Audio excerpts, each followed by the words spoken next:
വിശുദ്ധ ലൂക്ക എഴുതിയ സുവിശേഷം അധ്യായം 11. യേശു പഠിപ്പിച്ച പ്രാർത്ഥന. അവൻ ഒരിടത്ത് പ്രാർത്ഥിച്ചുകൊണ്ടിരിക്കുകയായിരുന്നു. പ്രാർത്ഥിച്ചു കഴിഞ്ഞപ്പോൾ ശിഷ്യന്മാരിലൊരുവൻ വന്നു പറഞ്ഞു, കർത്താവേ, യോഹന്നാൻ തൻ്റെ ശിഷ്യരെ പഠിപ്പിച്ചതുപോലെ ഞങ്ങളെയും പ്രാർത്ഥിക്കാൻ പഠിപ്പിക്കുക.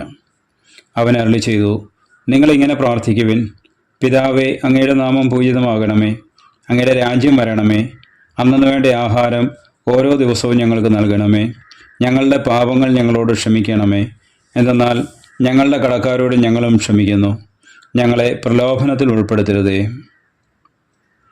പ്രാർത്ഥനയുടെ ശക്തി. അവൻ അവരോട് പറഞ്ഞു, നിങ്ങളിൽ ഒരുവന് ഒരു സ്നേഹിതനുണ്ടെന്നിരിക്കട്ടെ. അർദ്ധരാത്രി അവൻ്റെ അടുത്ത് ചെന്ന് അവൻ പറയുന്നു, സ്നേഹിത, എനിക്ക് 3 അപ്പം വായ്പ തരിക. ഒരു സ്നേഹിതൻ യാത്രാമധ്യേ എൻ്റെ അടുക്കൽ വന്നിരിക്കുന്നു, അവന് കൊടുക്കാൻ എനിക്കൊന്നുമില്ല. അപ്പോൾ അവൻ്റെ സ്നേഹിതൻ അകത്തുനിന്ന് മറുപടി പറയുന്നു, എന്നെ ഉപദ്രവിക്കരുത്, കഥ കടച്ചു കഴിഞ്ഞു, എൻ്റെ കുഞ്ഞുങ്ങളും എൻ്റെ കൂടെ കിടക്കയിലാണ്, എഴുന്നേറ്റ് നിനക്കൊന്നും തരാൻ സാധിക്കുകയില്ല.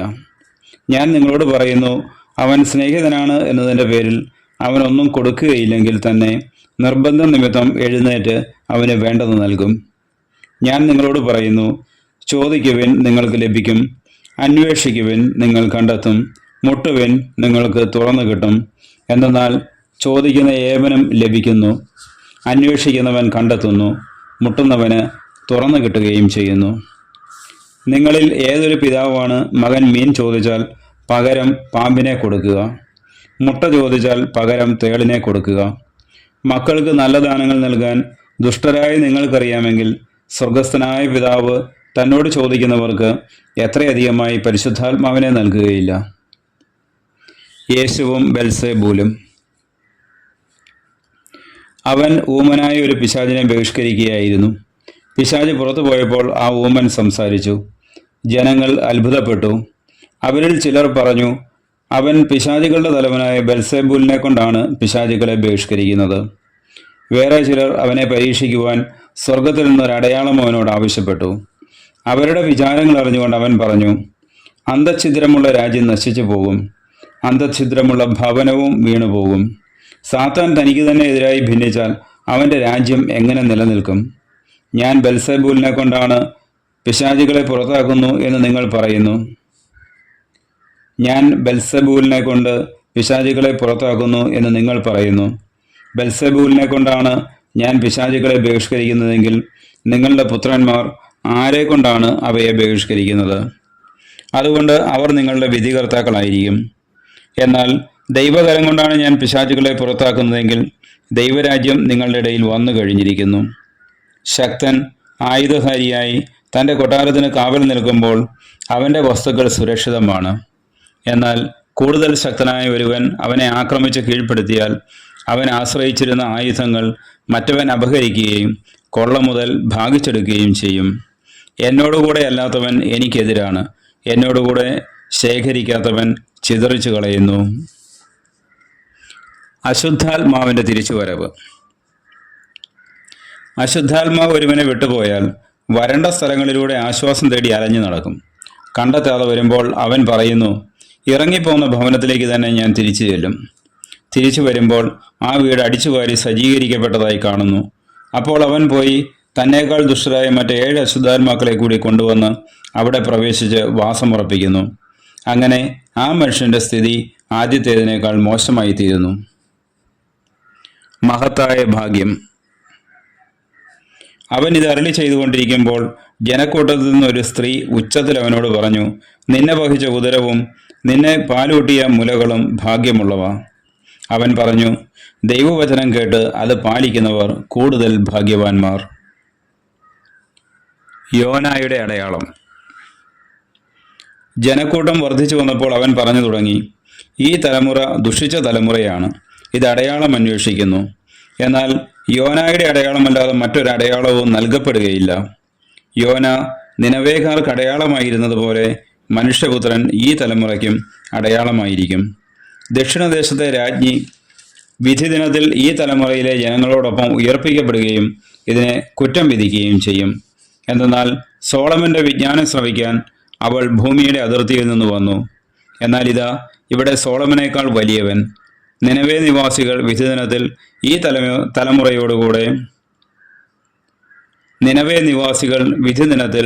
ഈ തലമുറയോടുകൂടെ ഉയർത്തെഴുന്നേൽക്കുകയും ഇതിനെ കുറ്റം വിധിക്കുകയും ചെയ്യും. എന്തെന്നാൽ യോനായുടെ പ്രസംഗം കേട്ടവർ പശ്ചാത്തപിച്ചു. എന്നാൽ ഇവിടെ യോനായേക്കാൾ വലിയവൻ. കണ്ണ് ശരീരത്തിൻ്റെ വിളക്ക്. വിളക്ക് കൊളുത്തി ആരും നിലവറയിലോ പറയുടെ കീഴിലോ വെക്കാറില്ല.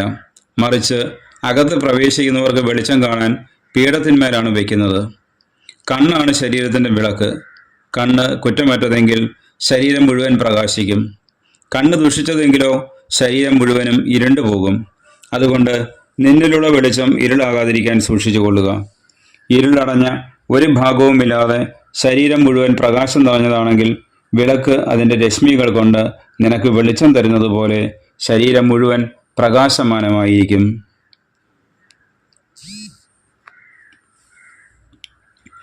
ഫരിസയരുടെയും നിയമജ്ഞരുടെയും കപടനാട്യം. അവൻ സംസാരിച്ചു കൊണ്ടിരിക്കുമ്പോൾ ഒരു ഫരിസയൻ തൻ്റെ കൂടെ ഭക്ഷണം കഴിക്കുന്നതിന് അവനെ ക്ഷണിച്ചു. അവൻ പ്രവേശിച്ച് ഭക്ഷണത്തിനിരുന്നു. ഭക്ഷണത്തിന് മുൻപ് അവൻ കഴുകി ശുദ്ധി വരുത്താത്തതിനെപ്പറ്റി ആ ഫരിസയൻ അത്ഭുതപ്പെട്ടു. അപ്പോൾ കർത്താവ് അവനോട് പറഞ്ഞു, ഫരിസയരായ നിങ്ങൾ കോപ്പകളുടെയും പാത്രങ്ങളുടെയും പുറം കഴുകി വെടിപ്പാക്കുന്നു. നിങ്ങളുടെ അകമോ കവർച്ചയും ദുഷ്ടതയും കൊണ്ട് നിറഞ്ഞിരിക്കുന്നു. ഭോഷന്മാരെ, പുറം നിർമ്മിച്ചവൻ തന്നെയല്ലേ അകവും നിർമ്മിച്ചത്? നിങ്ങൾക്കുള്ളവ ദാനം ചെയ്യുവിൻ, അപ്പോൾ നിങ്ങൾക്ക് എല്ലാം ശുദ്ധമായിരിക്കും. ഫരിസയരെ, നിങ്ങൾക്ക് ദുരിതം! എന്തെന്നാൽ നിങ്ങൾ അരുതയുടെയും തുളസിയുടെയും മറ്റെല്ലാ ചെടികളുടെയും ദശാംശം കൊടുക്കുന്നു. എന്നാൽ ദൈവത്തിൻ്റെ നീതിയും സ്നേഹവും നിങ്ങൾ അവഗണിച്ചു കളയുന്നു. ഇവയാണ് നിങ്ങൾ ചെയ്യേണ്ടിയിരുന്നത്, മറ്റുള്ളവ അവഗണിക്കാതെ തന്നെ. ഫരിസയരെ, നിങ്ങൾക്ക് ദുരിതം! എന്തെന്നാൽ നിങ്ങൾ സിനഗോഗുകളിൽ പ്രമുഖ സ്ഥാനവും പൊതുസ്ഥലങ്ങളിൽ അഭിവാദനവും അഭിലഷിക്കുന്നു. നിങ്ങൾക്ക് ദുരിതം! എന്തെന്നാൽ കാണപ്പെടാത്ത കുഴിമാടങ്ങൾ പോലെയാണ് നിങ്ങൾ. അതിൻ്റെ മീതെ നടക്കുന്നവൻ അതറിയുന്നുമില്ല. നിയമജ്ഞരിൽ ഒരാൾ അവനോട് പറഞ്ഞു, ഗുരു, നീ ഇങ്ങനെ സംസാരിക്കുമ്പോൾ ഞങ്ങളെ കൂടെ അപമാനിക്കുകയാണ് ചെയ്യുന്നത്. അവൻ പറഞ്ഞു, നിയമജ്ഞരെ, നിങ്ങൾക്ക് ദുരിതം! താങ്ങാനാവാത്ത ചുമടുകൾ മനുഷ്യരുടെ മേൽ നിങ്ങൾ കെട്ടിയേൽപ്പിക്കുന്നു. നിങ്ങളോ അവരെ സഹായിക്കാൻ ഒരു ചെറുവിരൽ പോലും അനക്കുന്നില്ല. നിങ്ങൾക്ക് ദുരിതം! എന്തെന്നാൽ നിങ്ങളുടെ പിതാക്കന്മാർ വധിച്ച പ്രവാചകന്മാർക്ക് നിങ്ങൾ കല്ലറകൾ പണിയുന്നു. അങ്ങനെ നിങ്ങളുടെ പിതാക്കന്മാരുടെ പ്രവൃത്തികൾക്ക് നിങ്ങൾ സാക്ഷ്യവും അംഗീകാരവും നൽകുന്നു. എന്തെന്നാൽ അവർ അവരെ കൊന്നു, നിങ്ങളോ അവർക്ക് കല്ലറകൾ പണിയുന്നു.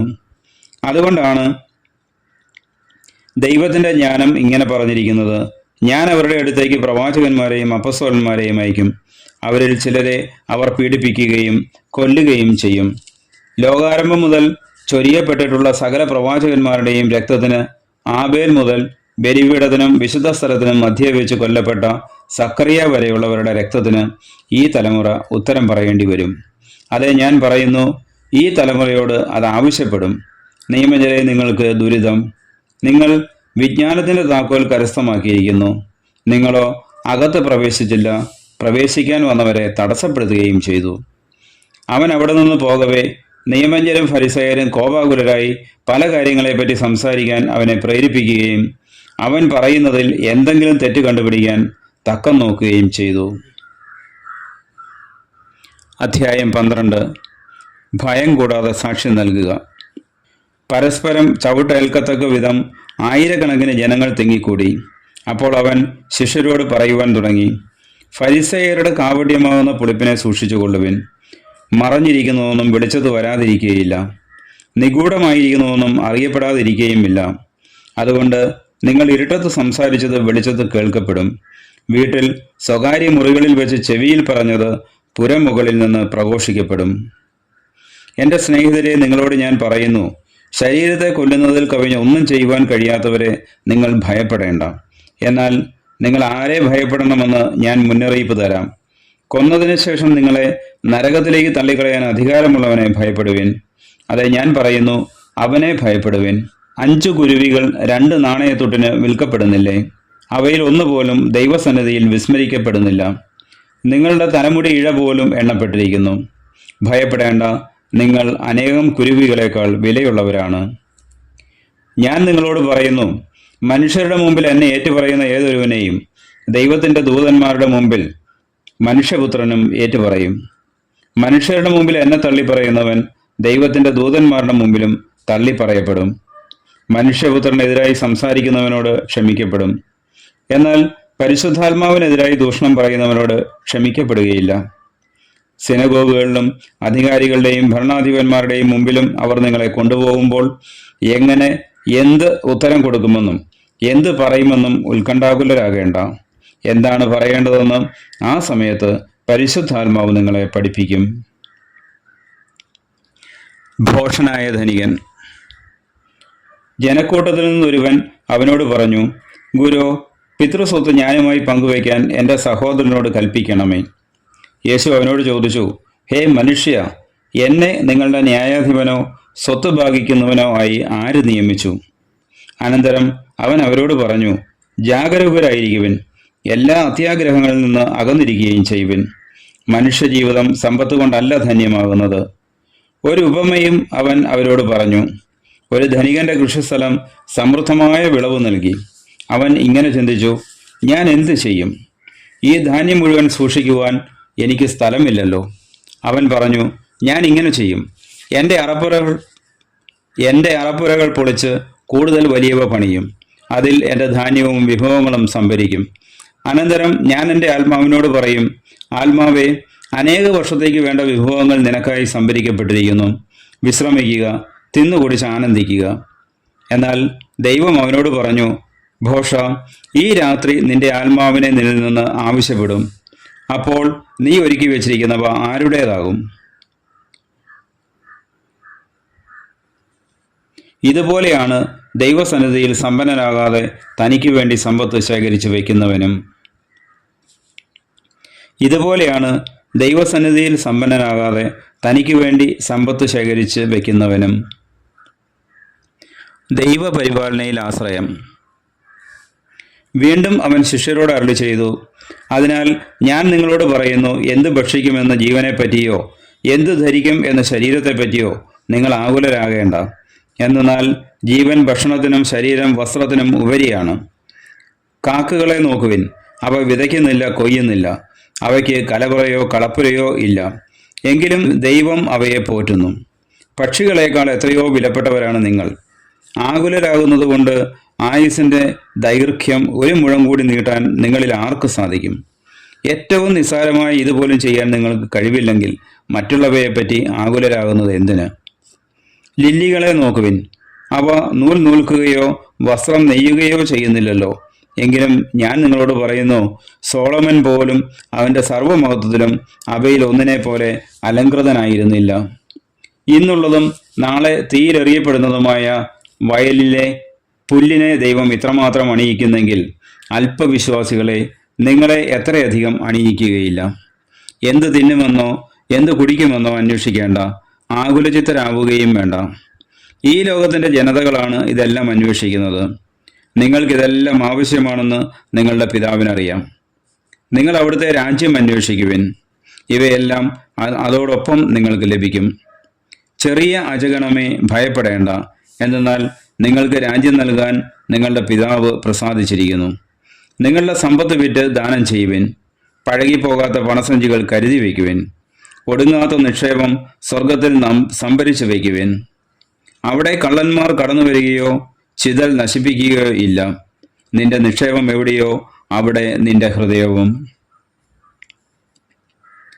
സദാ ജാഗരൂകരായ ഭൃത്യന്മാർ. നിങ്ങൾ അരമുറുക്കിയും വിളക്ക് കത്തിച്ചും ഇരിക്കുവിൻ. തങ്ങളുടെ യജമാനൻ കല്യാണ വിരുന്ന് കഴിഞ്ഞ് മടങ്ങി വന്ന് മുട്ടുന്ന ഉടനെ തുറന്നു കൊടുക്കുവാൻ അവൻ്റെ വരവും കാത്തിരിക്കുന്നവരെ പോലെ ആയിരിക്കുവിൻ. യജമാനൻ വരുമ്പോൾ ഉണർന്നിരിക്കുന്നവരായി കാണുന്ന ഭൃത്യന്മാർ ഭാഗ്യവാന്മാർ. സത്യമായി ഞാൻ നിങ്ങളോട് പറയുന്നു, അവൻ അരമുറുക്കി അവരെ ഭക്ഷണത്തിനിരുത്തുകയും അടുത്ത് ചെന്ന് അവരെ പരിചരിക്കുകയും ചെയ്യും. അവൻ രാത്രിയുടെ 2-ാം യാമത്തിലോ 3-ാം യാമത്തിലോ വന്നാലും അവരെ ഒരുക്കമുള്ളവരായി കണ്ടാൽ ആ ഭൃത്യന്മാർ ഭാഗ്യവാന്മാർ. ഇത് അറിഞ്ഞുകൊള്ളുവിൻ, കള്ളൻ ഏത് മണിക്കൂറിൽ വരുമെന്ന് ഗൃഹനാഥൻ അറിഞ്ഞിരുന്നുവെങ്കിൽ തൻ്റെ വീട് കുത്തി തുറക്കാൻ അനുവദിക്കുമായിരുന്നില്ല. നിങ്ങളും ഒരുങ്ങിയിരിക്കുവിൻ, എന്നാൽ പ്രതീക്ഷിക്കാത്ത മണിക്കൂറിലാണ് മനുഷ്യപുത്രൻ വരുന്നത്. പത്രോസ് ചോദിച്ചു, കർത്താവേ, നീ ഈ ഉപമ പറയുന്നത് ഞങ്ങൾക്ക് വേണ്ടിയോ എല്ലാവർക്കും വേണ്ടിയോ? അപ്പോൾ കർത്താവ് പറഞ്ഞു, വീട്ടുജോലിക്കാർക്ക് യഥാസമയം ഭക്ഷണം കൊടുക്കേണ്ടതിന് യജമാനൻ അവരുടെ മേൽ നിയമിക്കുന്ന വിശ്വസ്തനും വിവേകിയുമായ കാര്യസ്ഥൻ ആരാണ്?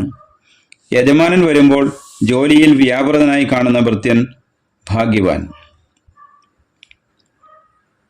കാണപ്പെടുന്ന ഭൃത്യൻ ഭാഗ്യവാൻ. സത്യമായി ഞാൻ നിങ്ങളോട് പറയുന്നു, അവൻ തൻ്റെ സകല സ്വത്തുക്കളുടെയും മേൽ അവനെ നിയമിക്കും.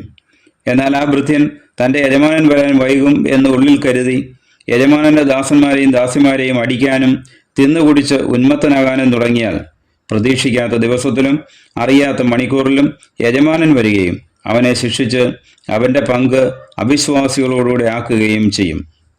യജമാനന്റെ ഹിതം അറിഞ്ഞിട്ടും അതനുസരിച്ച് പ്രവർത്തിക്കുകയോ അതിനൊരുങ്ങുകയോ ചെയ്യാത്ത ഭൃത്യൻ കഠിനമായി പ്രഹരിക്കപ്പെടും.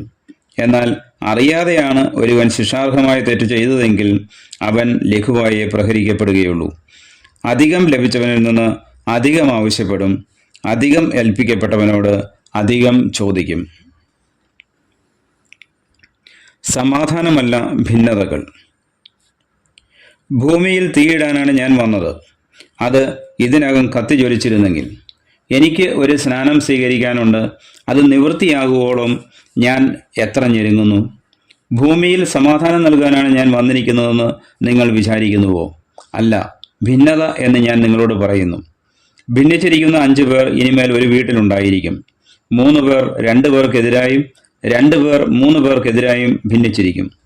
പിതാവ് പുത്രനും പുത്രൻ പിതാവിനും എതിരായും, അമ്മ മകൾക്കും മകൾ അമ്മയ്ക്കുമെതിരായും, അമ്മായിയമ്മ മരുമകൾക്കും മരുമകൾ അമ്മായിയമ്മയ്ക്കുമെതിരായും ഭിന്നിക്കും. കാലത്തിൻ്റെ അടയാളങ്ങൾ വിവേചിക്കുവിൻ. അവൻ ജനക്കൂട്ടത്തോട് പറഞ്ഞു, പടിഞ്ഞാറ് മേഘമുയരുന്നത് കണ്ടാൽ മഴ വരുന്നു എന്ന് നിങ്ങൾ പറയുന്നു. അങ്ങനെ സംഭവിക്കുകയും ചെയ്യുന്നു. തെക്കൻ കാറ്റടിക്കുമ്പോൾ അത്യുഷ്ണമുണ്ടാകും എന്ന് നിങ്ങൾ പറയുന്നു. അത് സംഭവിക്കുന്നു. കപടനാട്യക്കാരെ, ഭൂമിയുടെയും ആകാശത്തിൻ്റെയും ഭാവഭേദം വ്യാഖ്യാനിക്കാൻ നിങ്ങൾക്കറിയാം. എന്നാൽ ഈ കാലത്തെ വ്യാഖ്യാനിക്കാൻ നിങ്ങൾക്കറിയാത്തത് എന്തുകൊണ്ട് നിങ്ങൾ ശരിയായി വിധിക്കുന്നില്ല? നീ നിന്റെ ശത്രുവിനോടുകൂടെ അധികാരിയുടെ അടുത്തേക്ക് പോകുമ്പോൾ വഴിയിൽ വെച്ച് തന്നെ അവനുമായി രമ്യതപ്പെട്ടുകൊള്ളുക. അല്ലെങ്കിൽ അവൻ നിന്നെ ന്യായാധിപന്റെ അടുത്തേക്ക് കൊണ്ടുപോവുകയും ന്യായാധിപൻ നിന്നെ കാരാഗൃഹ പാലകനെ ഏൽപ്പിക്കുകയും അവൻ നിന്നെ തടവിലാക്കുകയും ചെയ്യും. അവസാനത്തെ തുട്ടുവരെ കൊടുക്കാതെ നീ അവിടെ നിന്നും പുറത്തു വരികയില്ല എന്ന് ഞാൻ നിങ്ങളോട് പറയുന്നു. നമ്മുടെ കർത്താവായ മിശിഹായിക്ക് സ്തുതി.